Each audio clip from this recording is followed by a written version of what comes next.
Ayan, gulay tayo mga kaigalan para sa hapunan. Hapunan natin ngayon mga kaigalan. Ayan po mga kaibigan, kapatid sa buong mundo, sustansya tayo ngayong gabi. Gulay tayo, yan, konting atay, konting kani, at sayuti, kalabasa, sayuti yan, ayan yung mga ricado niya, sibuyas, bawang, magic sarap, oyster sauce, kalabasa, at batong. Ayan mga kaibigan, magluluto na tayo ngayon para sa hapunan natin mga kaibigan. Wow. Ayan po, ayan.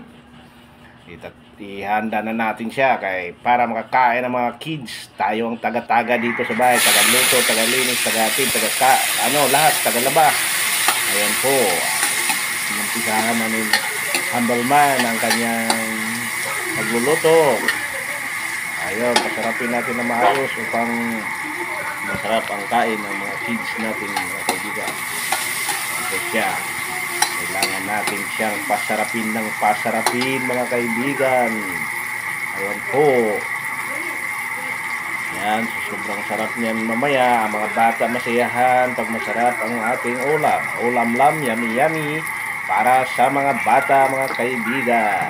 Ito po ang ating hapunan ngayon.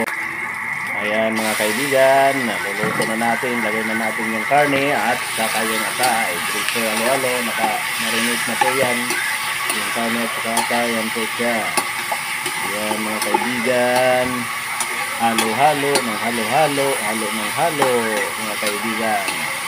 Ayan, pagkatapos yan, lagay yung mga gulay, lagay mo muna ng toyo yan, tamasan. Tapos pagkaluto niyan, yung karne yan, ilalagay na natin yung gulay kasi luto na siya. Yan, mikos-mikos na yan. Yan, bago natin siya ilagay yung oyster sauce, magic sarap. Yan, halo-halo muna natin bago yung sayuti. Kasi medyo matagal-tagal konti yung gulay, yung kalabasa na Pag mainita na yan siya, okay na. Ilagay mo na yung sayuti.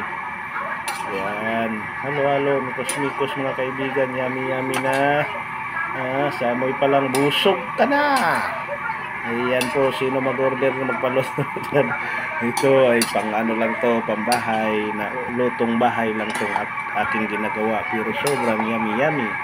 Yan, ihalo na natin yung sayuti dyan kasi medyo nagkulay, nagiba ng kulay yung kalabasa at saka yung batangs, nainitan.